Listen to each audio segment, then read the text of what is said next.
जय जिनेन्द्र नमः श्रीवर्धमानाय निर्धूतकलिलात्मने सालोकानां त्रिलोकानां यद्विद्यादर्पणायते। पंच परमेष्ठी भगवान की जय हो। सामायिक के बारे में चर्चा हो रही है। श्रावक के 5 अणुव्रत, 3 गुणव्रत और 4 शिक्षाव्रत। 4 शिक्षाव्रतों में आचार्य सुमंत भद्र महाराज ने पहला शिक्षाव्रत माना है देशावकाशिक, दूसरा माना है सामायिक शिक्षाव्रत। सामायिक शिक्षाव्रत किसे कहते हैं, इसकी चर्चा पहले पाठशाला में हो गई। अब आगे आज चर्चा हो रही है सामायिक में कैसे रहना चाहिए, मतलब किस स्थिति में सामायिक करें। आइए श्लोक देखते हैं। मूर्धरुह मुष्टिवासो मूर्धरुह मुष्टिवासो बंधं पर्यंक बंधनं चापि बंधन पर्यंक बंधनं चापि स्थानमुपवेशनं वा स्थानमुपवेशनं वा समयं जानन्ति समयज्ञाः समयं जानन्ति समयज्ञाः। बोलिए। मूढरूह मुष्टिवासो बंधं पर्यंक बंधनं चापि स्थानमुपवेशनं वा समयं जानन्ति समयज्ञाः। सामायिक करे तो उसमें कैसा रहे। अगर मान लो केश बाल लंबे हैं और हवा में उड़ रहे हैं, ये उड़ते रहेंगे तो सामायिक में मन नहीं लगेगा, इसको बांधो। इसके बाद मुट्ठी, अगर हाथ खुला हुआ है तो नहीं बंधेगा, उसको मुट्ठी को एक के ऊपर एक रखो। तीसरी बात वस्त्र, वस्त्र अगर हवा में उड़ रहे हैं तो मन में विकल्प उठेंगे, इसलिए कपड़े को बांध के रखो। इसके बाद पालथी के आसन में बैठें या किसी अन्य आसन में एक स्थान पर बैठकर सामान्य आसन लगाकर, इस तरह बैठकर जो समय के जानने वाले महापुरुष हैं, इन परिस्थितियों को सही समय सामायिक के योग्य समय जानते हैं। सामायिक करना है तो इस तरह सामायिक करो। सामायिक में कैसे रहना चाहिए ये श्लोक ये बता रहा है, अन्यथा मन नहीं लगेगा और मन में भ्रम उत्पन्न होगा। बार बार आसन बदलेंगे तो सामायिक नहीं होगी। आसन हो तो एक ही होना चाहिए, चाहे तो बैठ के आसन लगा लो, चाहे पालथी का आसन लगा लो, या और भी कोई आसन हो, कोई भी आसन चलेगा। लेकिन बार बार अगर आसन बदलेंगे तो सामायिक में मन की एकाग्रता नहीं बनेगी।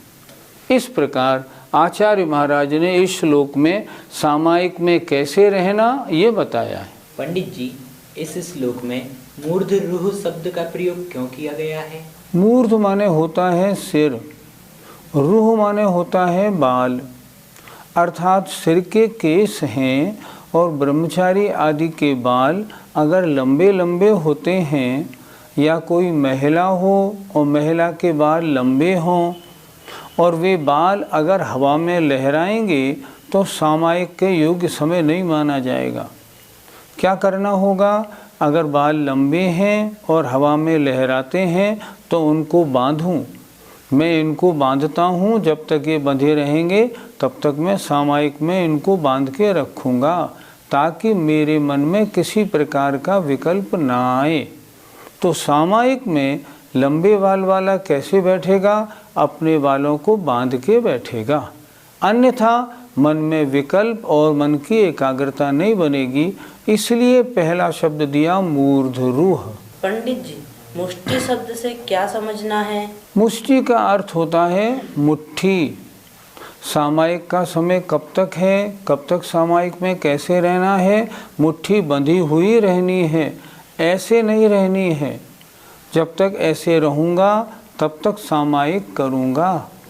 इस तरह अपनी मुट्ठी को बांधकर सामायिक के लिए बैठे और जब तक मुट्ठी बंधी रहे तब तक सामायिक करे। इसका ध्यान रखे।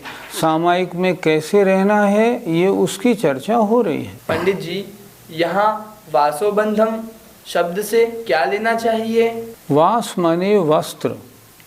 अगर वस्त्र है, मान लो धोती दुपट्टा पहन के अगर सामायिक करने में बैठे हैं तो वे धोती दुपट्टे हिलते लहराते हुए ना हों।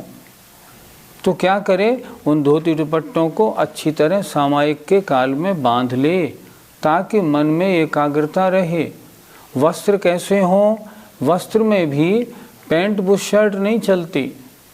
यहाँ क्या होना चाहिए? व्रती के लिए धोती और दुपट्टा साफ सुथरे, उनमें बदबू नहीं आती हो, फटे पुराने नहीं हो, साफ सुथरे वस्त्रों को पहन के बैठे और यदि उनमें से कोई वस्त्र हिल रहा हो तो उसको विधिवत बांध के बैठे।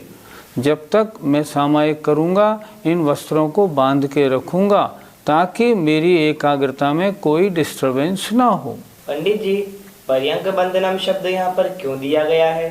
पर्यंक बंधनम माने पद्मासन के समय मैं सामायिक करूँगा, पद्मासन लगा के करूँगा।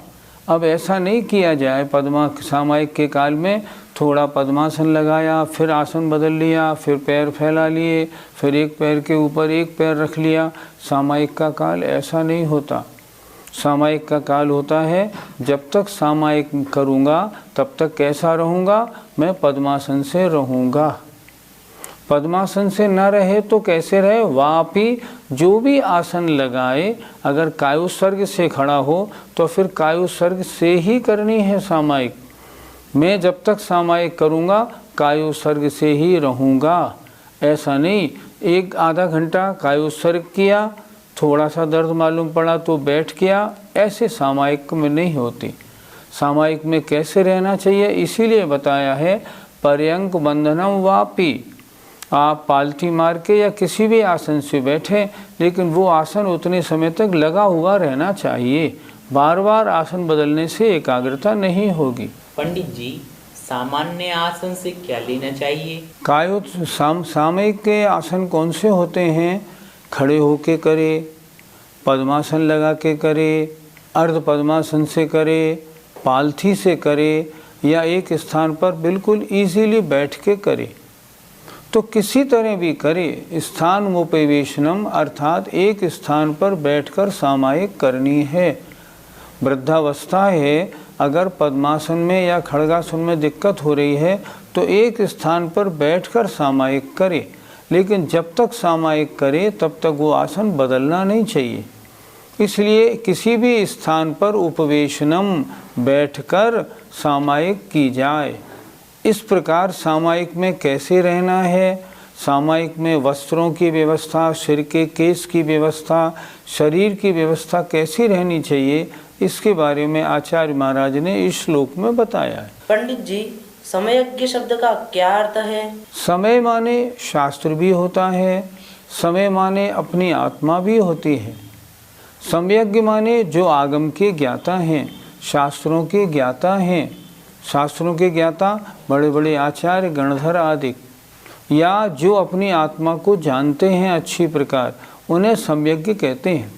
अर्थात जिन्होंने अपनी आत्मा को अच्छी प्रकार जाना है या जो सामयिक करने में बहुत अच्छे हैं, जो उत्कृष्ट सामयिक करते हैं, ऐसे जीवों ने या जो शास्त्रों को जानते हैं, ऐसे महापुरुषों ने सामयिक में किस प्रकार रहना चाहिए उसके बारे में इन बातों को बताया है।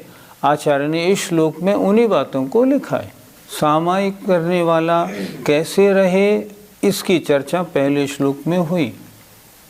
अब अगले श्लोक में आचार्य महाराज लिख रहे हैं सामायिक कैसे स्थान पर करनी चाहिए ताकि सामायिक ढंग से हो जाए। एकांते सामयिकम एकांते सामयिकम् निर्व्याक्षेपे वनेषु वास्तुषु च निर्व्याक्षेपे वनेषु वास्तुषु च चैत्यालयेषु वापि च चैत्यालयेषु वापि च परिचेतव्यं प्रसन्नधिया परिचेतव्यं प्रसन्नधिया। बोलिए एकांते सामयिकं निर्व्याक्षेपे वनेषु वास्तुषु च चैत्यालयेषु वापि च परिचेतव्यं प्रसन्नधिया। सामायिक करनी है तो सामायिक कैसे स्थान पर की जाए। देखें आचार्य महाराज क्या कहते हैं, एकांते जहाँ एकांत हो, सामयिकम सामयिक, निर्व्याक्षेपे निर्व्याक्षेपे मतलब अर्थात जहाँ कोई डिस्टरबेंस ना हो किसी भी प्रकार का। निर्व्याक्षेपे अर्थात उपद्रव रहित, अर्थात विदाउट एनी डिस्टरबेंस। वनेषु चाहे वन में करे उसमें कोई दिक्कत नहीं, लेकिन वहाँ उपद्रव नहीं होनी चाहिए और एकांत होना चाहिए। वास्तुषु घर में सामायिक की जा सकती है कि नहीं, क्यों नहीं की जा सकती।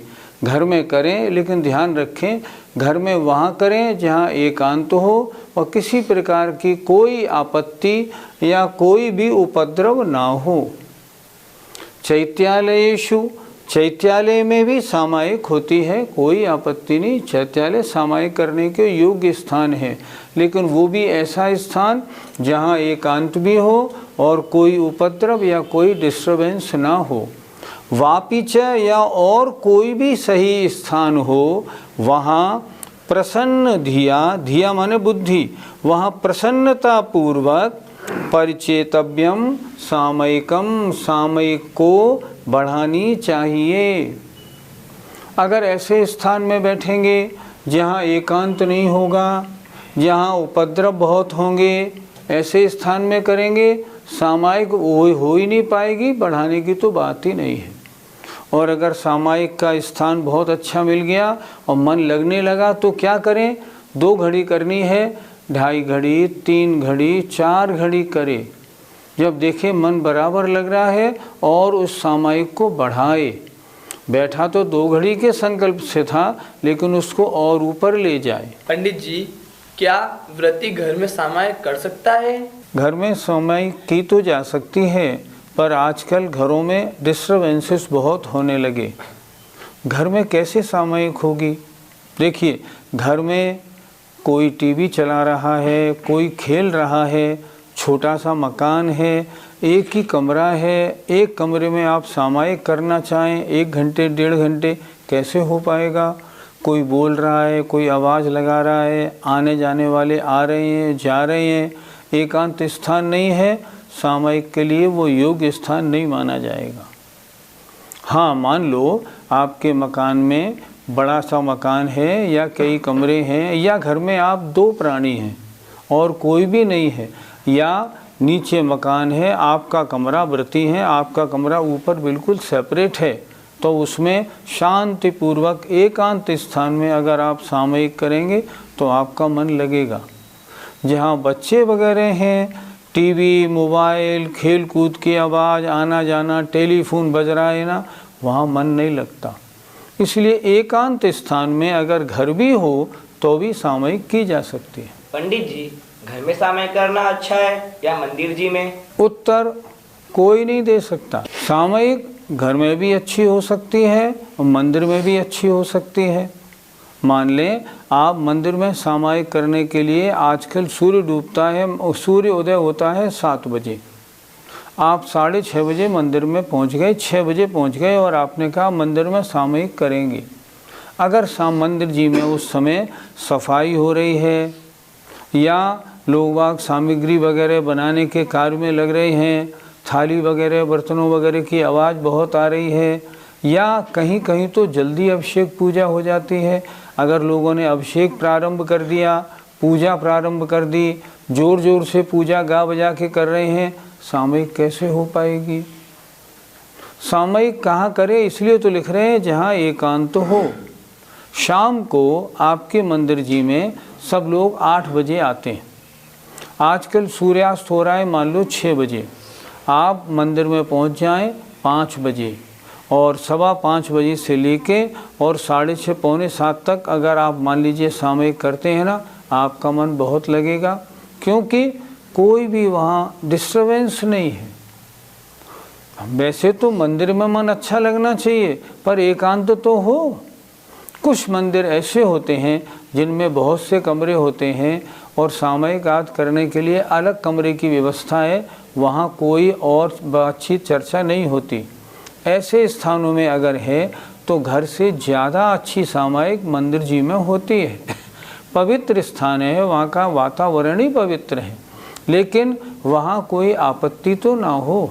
मान लो मंदिर जी में आपने सायंकाल अपनी सामूहिक शुरू की, और सामूहिक शुरू करने में क्या हुआ, वहाँ मंदिर जी में मच्छर बहुत हैं।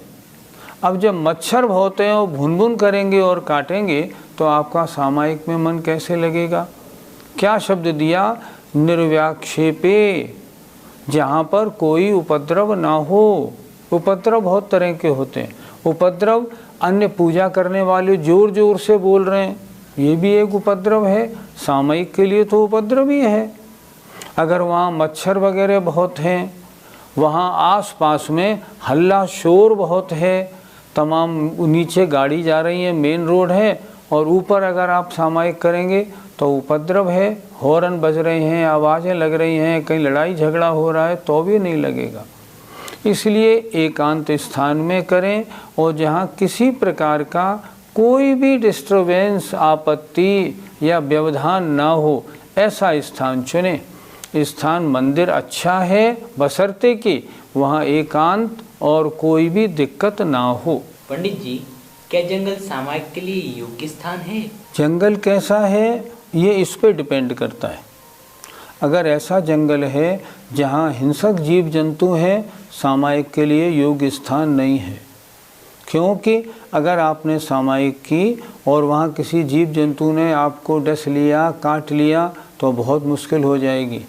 मुझे याद आता है एक प्रसंग, जब आचार्य श्री का संग देवगढ़ गया था तो एक महाराज आहार के बाद जंगलों में चले गए थे, और वो 6 घंटे तक जंगल में जाके बियावान जंगल में उन्होंने 4-5 घंटे सामूहिक की। लौट के बड़ी प्रसन्नता से आए। यहाँ पूरे संघ में चर्चा रही कि ये मुनि महाराज कहाँ चले गए। जब लौट के आए तो आचार्य जी ने पूछा कहाँ गए थे? महाराज मैं अंदर जंगल में चला गया था, तरह तरह की जानवरों की आवाज़ आ रही थी, मैं ऐसे बियावान जंगल में चला गया 4-5 किलोमीटर अंदर, वहाँ मैंने ध्यान लगाया, वहाँ से लौटा हूँ। आचार्य जी ने बोला क्यों गए? अगर कोई जानवर बिच्छू सांप काट लेता, कोई लोमड़ी शियार दांत मार देती, मांस नोच लेती तो क्या होता? चलो प्रायश्चित्त लो। आचार्य जी ने प्रायश्चित्त दिया। वन में सामूहिक करने का स्थान तो है वन, कोई आपत्ति नहीं, लिखा है वनेषु, लेकिन उसमें कोई उपद्रव तो नहीं होना। अगर ऐसा है वन शांतपूर्ण है, आराम से, जहाँ कोई आपत्ति नहीं है और शांति है तो ठीक है। एक और विशेष बात, हमने आचार्य जी से पूछा महाराज सामूहिक के लिए स्थान कैसे हो? तो आचार्य जी ने कहा पहला स्थान तो अपने में देखो। अगर तुम्हारे मस्तिष्क में कोई विकल्प नहीं है, कहीं भी बैठ जाओ सामूहिक हो जाएगी। और मन में विकल्प भरे हैं तो चाहे तुम हिमालय पे चले जाओ, चाहे संबे शिखर की टोंक पे चले जाओ, तुम्हारा मन कहीं नहीं लगेगा। तो सबसे पहली चीज़ क्या है? स्थान तो बाहर देखा जाता है, लेकिन असली चीज़ क्या है? अपना जो मस्तिष्क है ना वो किसी भी विकल्प से रहित होना चाहिए। अगर विकल्प से रहित है तब उसमें ध्यान लगाने की योग्यता बनती है और तब सामयिक अच्छा होता है। पंडित जी, क्या व्रती ट्रेन में सामायिक कर सकता है? सोचो, क्या ट्रेन में एकांत है?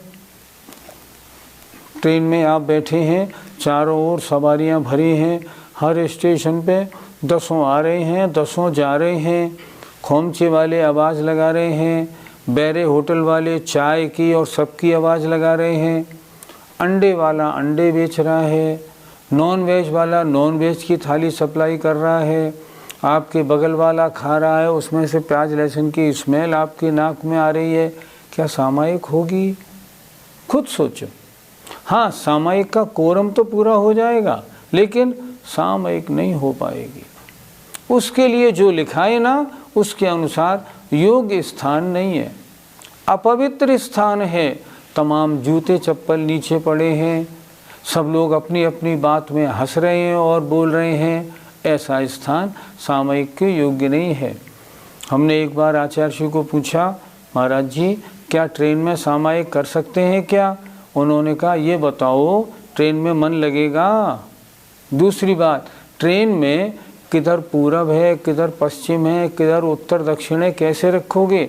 आगे गाड़ी गई और गाड़ी घूम गई, अब दिशाओं का ध्यान कैसे लगाओगे? पूर्व दिशा में जितनी निर्वाण क्षेत्र और जितने मुनिराज हैं उनकी वंदना कैसे करोगे? नहीं हो पाएगा। फिर क्या करे? करे ये जिसका सामायिक का नियम है, ट्रेन में हो तो सामायिक कर ले, लेकिन उसके बाद जब स्थान पर पहुँचे तब उतने समय सामायिक अगली ज़्यादा करे, इससे उसका काम पूरा हो जाएगा। हम ये भी बताना चाहेंगे, सामायिक जैसी कोई चीज़ नहीं। इसलिए हमारे श्रोताओं में से जो सामायिक नहीं करते हैं उन्हें भी कम से कम 2 घड़ी सामायिक का नियम ज़रूर लेना चाहिए। मनुष्य जन्म की सफलता का ये एक मूल मंत्र है। जय जिनेंद्र।